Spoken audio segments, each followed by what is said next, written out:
Olá, vamos iniciar o estudo dos sistemas de governo, né, que é mais um tópico em teoria do Estado. Nós já estudamos uma tipologia, né, do Estado, onde estudamos o Estado liberal, o Estado social, o Estado socialista, o Estado nazifascista. Estudamos antes a formação, né, do Estado moderno, o que foi o Estado absolutista, depois a formação do Estado constitucional. Num outro momento, estudamos a organização territorial do Estado, e aí estudamos também 4 formas de Estado: o Estado unitário, que pode ser descentralizado, desconcentrado, o Estado regional, o Estado autonômico, o Estado federal. E agora vamos estudar os sistemas de governo. Os sistemas de governo também nós podemos classificá-los hoje, né, pelos estados do planeta em 4 grandes sistemas de governo, obviamente cabendo variações em cada um deles. O sistema presidencial é um sistema criado a partir da Constituição dos Estados Unidos da América, em 1787, e que hoje é amplamente adotado pelos estados americanos, né, com algumas exceções, como o caso do Canadá, que é um sistema parlamentar, Cuba, que adota um sistema diretorial, né, mas a grande maioria dos estados americanos adotam variações do sistema presidencial, que é o mais simples dos 4. Hoje nós podemos dizer que a esmagadora maioria dos países na América adota um sistema presidencial com eleição direta para presidente da República. Uma única exceção ainda são os Estados Unidos da América, onde ainda há um colégio eleitoral, onde há uma eleição indireta para presidente da República, num sistema bastante controlado. Nós vamos estudar depois os sistemas de filtros, né, do presidencialismo norte-americano, do sistema democrático norte-americano, que é uma democracia sob controle. Né? Vamos discutir isso mais adiante.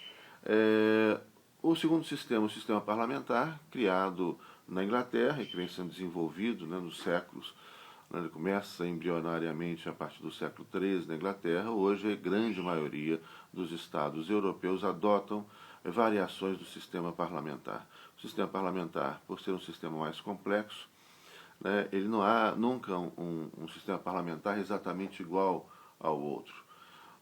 E aqui vamos então comentar o funcionamento de alguns deles: o sistema alemão, né, o sistema português, né, que é um sistema parlamentar com presidente forte, já foi chamado de parlamentarismo misto, sistema misto, alguns até chamaram de semipresidencialismo, mas não é o sistema português, não é um sistema semipresidencial, mas é um sistema parlamentar com presidente forte, porque é eleito pelo voto direto da população, enquanto geralmente nas outras repúblicas parlamentares, como no caso da Alemanha, da Itália, a eleição do presidente da República é indireta. Né? No sistema parlamentar, quem governa é o primeiro-ministro, e o presidente da República, ou o monarca, um rei, uma rainha, um duque, um grão-duque, né, um príncipe, ele exerce a função de chefe de Estado.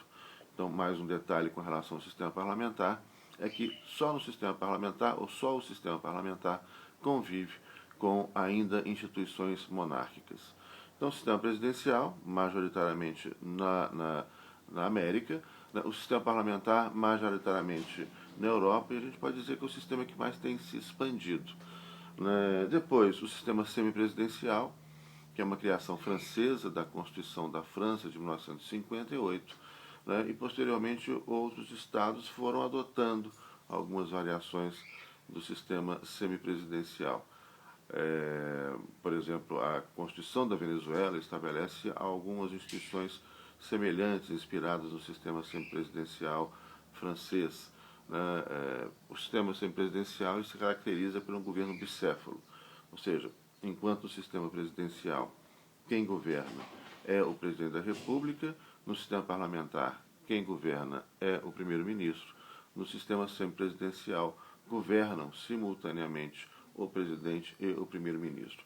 No caso da Venezuela, não há essa expressão primeiro-ministro, mas há um vice-presidente com funções de governo que é escolhido pelo presidente, mas que depende da confiança do parlamento para continuar, como funciona o sistema francês. A Rússia também adota uma outra variação do sistema semipresidencial.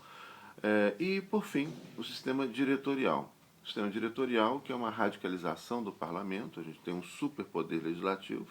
Ele é adotado, ele é criado na França também, a partir da segunda Constituição do período revolucionário, na primeira Constituição do período revolucionário na França de 1791, depois 1793, onde começa a aparecer esse sistema diretorial, 1795 é a fase do diretório na França.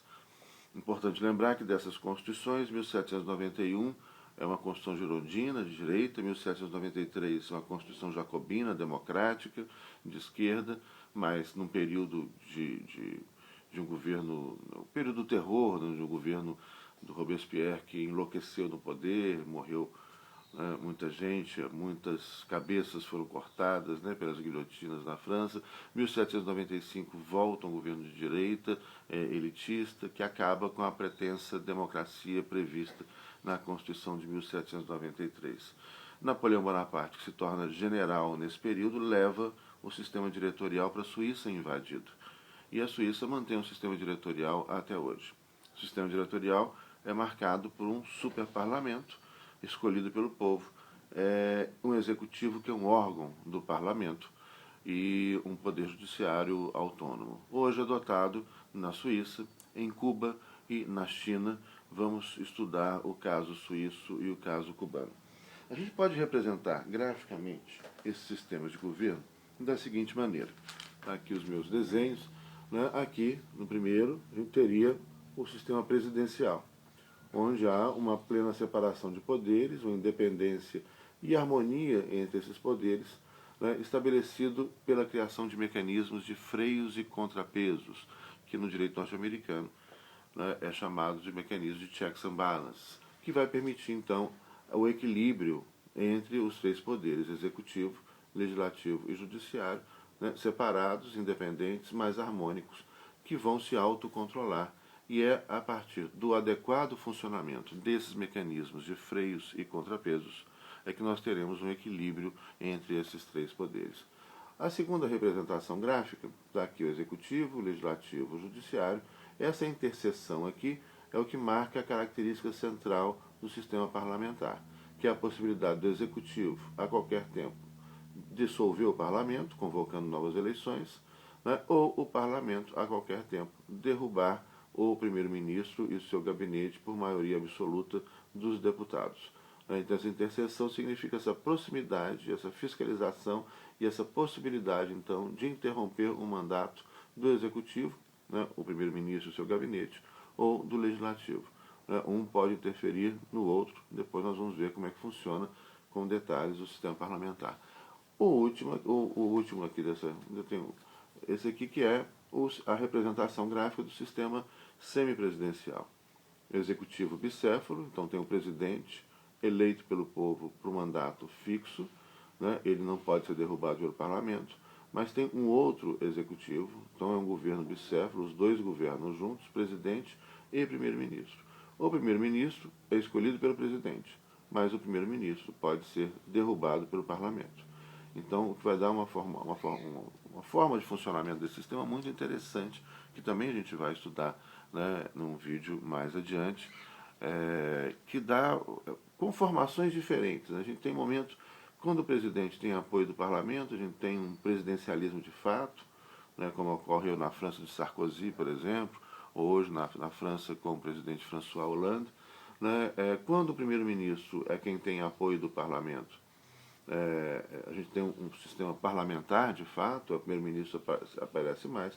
Quando os dois, né, são nomes fortes, com apoio do parlamento, a gente tem efetivamente um governo bicéfalo.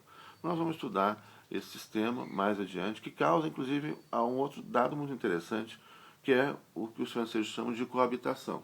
Ou seja, um presidente de uma tendência política diferente do primeiro-ministro. Né? Então a gente já teve, por exemplo, o François Mitterrand, socialista, com o primeiro-ministro Jacques Chirac, de direita. Né? Isso porque o parlamento era de direita. Ou, ao contrário, um presidente de direita, que foi o próprio Chirac, que depois virou presidente, com um primeiro-ministro de esquerda, que foi o Lionel Jospin, porque o parlamento era majoritariamente de esquerda. Nesse caso, quando há essa coabitação, dois governantes, cada um de uma tendência política e ideológica distinta, há uma tendência a que o primeiro-ministro seja mais forte, porque é o primeiro-ministro quem tem o apoio do parlamento. E, por fim, essa última representação gráfica aqui tem lá um superlegislativo, um executivo como um órgão do legislativo, o legislativo escolhido pelo povo, e o legislativo escolhe esse executivo, que é o executivo colegiado, né, que é subordinado ao legislativo. E um judiciário independente.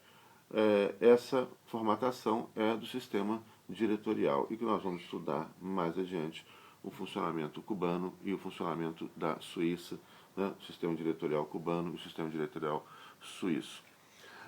Aqui então a gente tem um painel, né, geral desses sistemas de governo. Nós vamos começar o nosso estudo pelo sistema presidencial. Até mais.